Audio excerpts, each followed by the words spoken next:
प्रेम के भूखे हैं, ईश्वर भाव के भूखे हैं। इस अखिल विश्व में ईश्वर को कभी भी साधनों से प्रभावित नहीं किया जा सकता।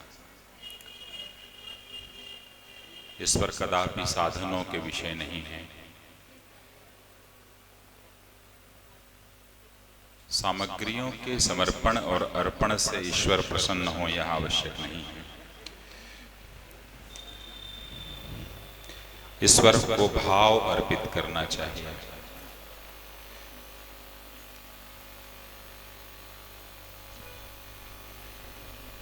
इसलिए पल पल में, हर पल में सिर्फ और सिर्फ प्रेम की बात शास्त्रों में लिखी गई है। आज जैसे हम सुंदरकांड करने के लिए बैठे हुए हैं, निजी रूप से सुंदरकांड तो मैं करते रहता हूँ, आप सभी लोग करते रहते हैं। मैंने श्री राम कथाएं मेरी चलती ही रहती हैं। अभी मैं जस्ट अभी सीधे दूरदर्शन से आ रहा हूँ, श्री प्रयागराज महात्मा पे शो करके, जो प्रयागराज में चलेगा दूरदर्शन से। पर संगीत में जहाँ तक सुंदरकांड का सवाल है, आप लोगों के सामने प्रस्तुतिकरण है। एक बार क्या हुआ, पार्वती जी ने प्रश्न किया।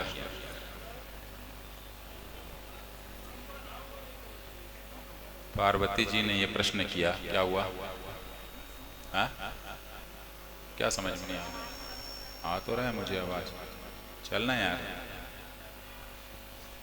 कि कैसा है भाव श्री राम का,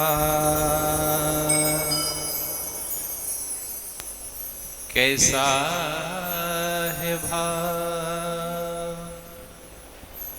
श्री सीता का,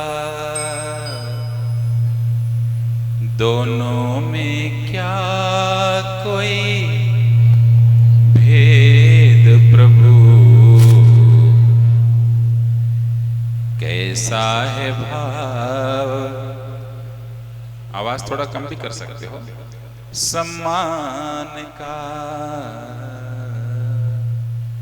दोनों में क्या कोई शोध प्रभु। सीता और राम हैं क्या? एक बड़ी अच्छी कुछ चौपाइयां आई हैं और दोहे आए हैं कि गिराय रथ जल बीच सम, कहियत भिन्न न भिन्न। इसमें थोड़ा सा बढ़ाना पड़ेगा। राम लखन बंदों सीता राम पद, जिन्हें परम प्रिय खिन्न। सीता और राम हैं कौन? तो जिस तरीके से मुख से निकलने वाले शब्द श्री राम हैं, उस शब्द की अर्थ सीता जी हैं। इसका अर्थ यह है इस दोहे का, जैसे श्री राम जी जल हैं, तो उस जल में उठने वाली लहर जो है वो सीता जी, यही परिभाषा है। तो जिस तरीके से सीता जी और राम जी एक हैं दो होकर के भी, जैसे जल से लहर को नहीं पृथक किया जा सकता, शब्द से उसके अर्थ को नहीं हटाया जा सकता, वैसे ही सीता और राम को अलग नहीं किया जा सकता। यही परिभाषा है।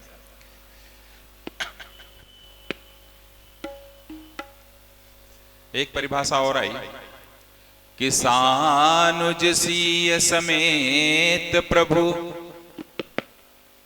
राहत परन कुटीर,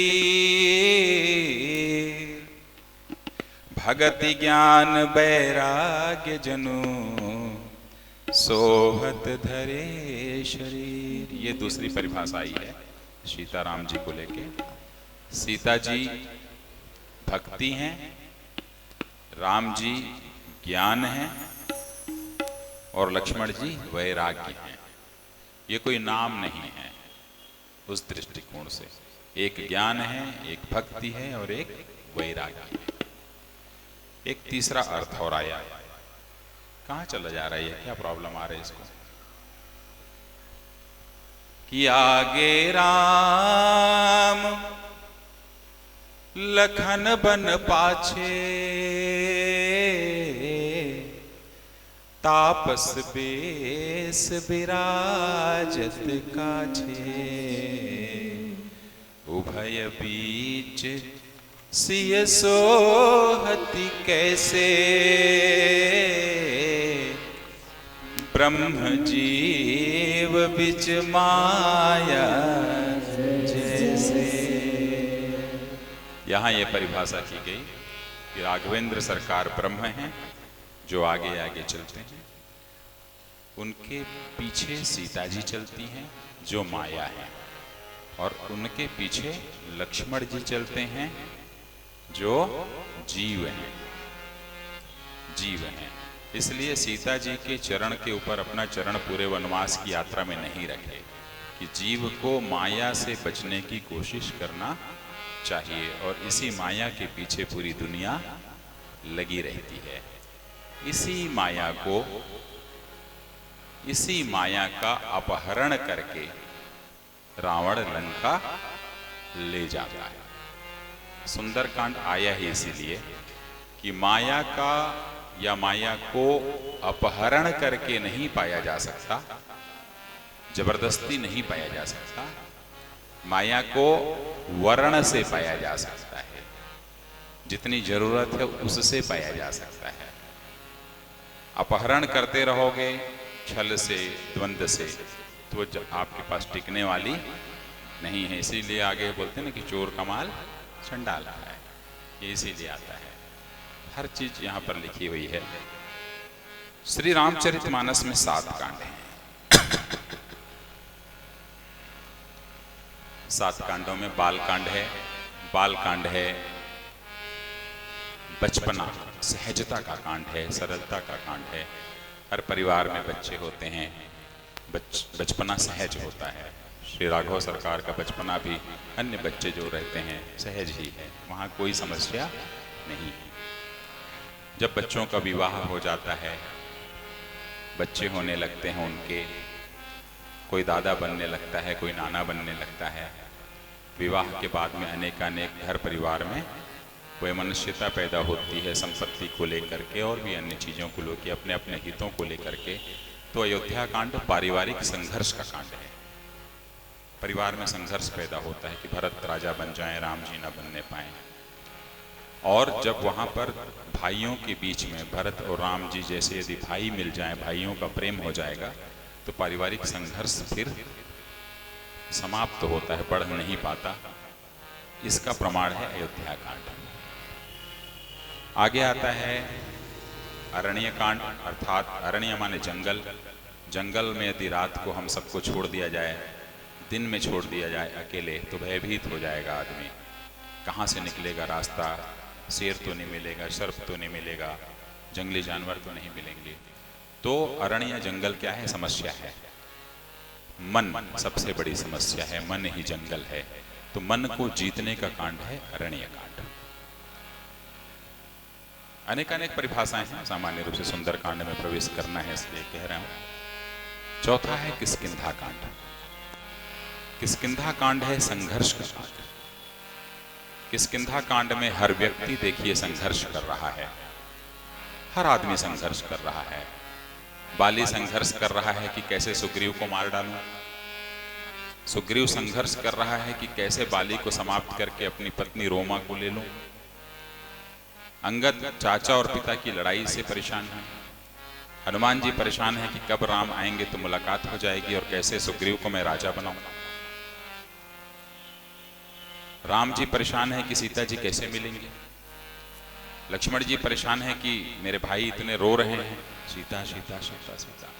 हर पात्र वहां संघर्ष करते हुए दिखता है। और आगे आता है सुंदरकांड, जो कि संघर्षों के भीतर में समाधान का कांड है, जहां समाधान रहता है। हर समस्या के अंदर में समाधान छिपा रहता है, और जब समय आता है तो वह समाधान हमें प्रकाशित करने लगता है, तो समाधान का कांड है।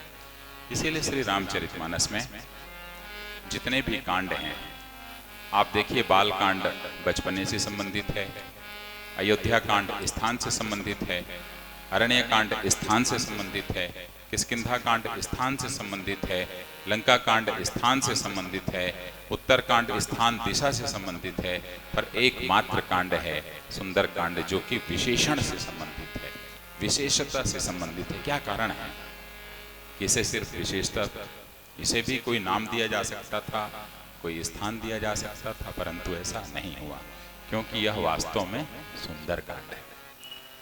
आज हम आप सबके सामने बैठे हुए हैं, सुंदर कांड में प्रवेश करने जा रहे हैं। सबसे पहले भगवान विश्वकर्मा को याद करते हैं। नमो विश्व विधाता, नमस्ते विश्वकर्मणे। आप सबको ज्ञात है कि गणपति भगवान का विवाह रिद्धि और सिद्धि से हुआ था। रिद्धि और सिद्धि विश्वकर्मा भगवान की बेटियां हैं। तो गणपति क्या हुए? उनके दामाद हुए। तो प्रथम पूज्य के जो जिसकी पूजा पूरी दुनिया करती है, वो हमारे इस भगवान के दामाद हैं। क्या बात है। तो रिद्धि सिद्धि के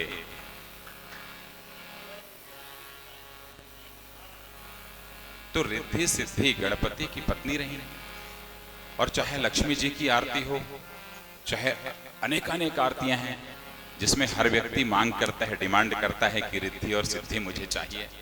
हनुमान जी स्वयं कहते हैं हनुमान चालीसा में कि अष्ट सिद्धि नव निधि के दाता, अष्ट सिद्धि नव निधि के दाता, असबर दीन जानकी माता, असबर दीन जानकी माता।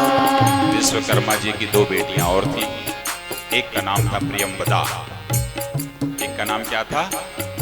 प्रियंवदा, और एक का नाम था संज्ञा। क्या नाम था? संज्ञा। संज्ञा किसकी पत्नी थी? सूर्य की पत्नी थी। तो विश्वकर्मा जी कहाँ हैं? देखिए, सूर्य भगवान के दाम ससुर लगते हैं। बाल समय रवि वृक्ष लियो, कनेक्टेड हैं। अब आइए, इनके 3 बेटे थे।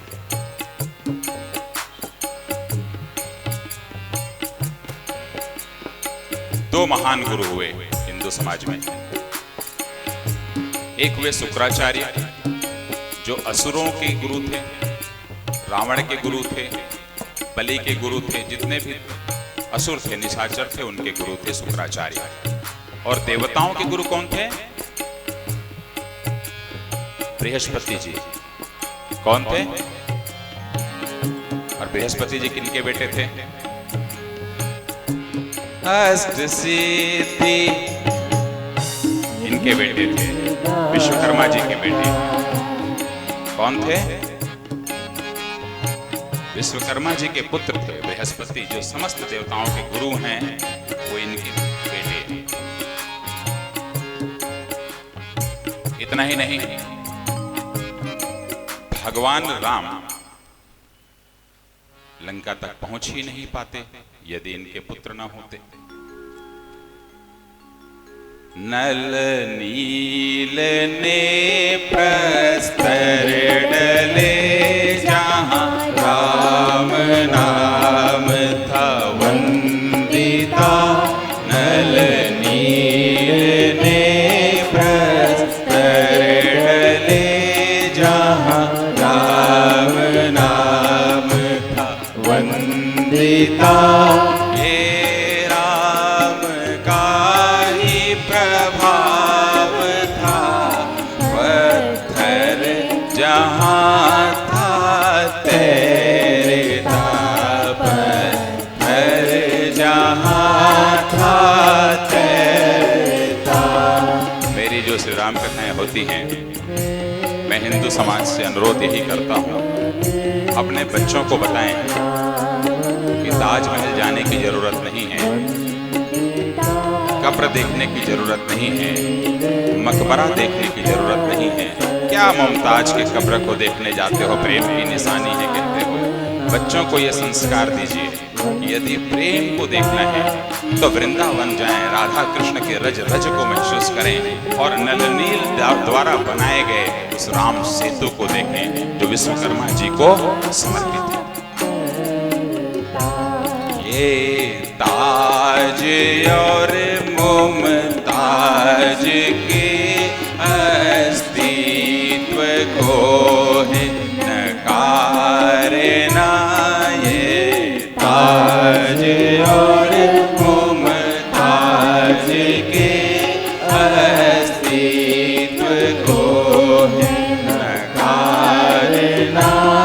ये राम का ही प्रणाम है, ये राम का ही प्रतीक है, सिया प्रेम की स्थापना, सिया प्रेम की स्थापना। बोलिए विश्वकर्मा भगवान की जय।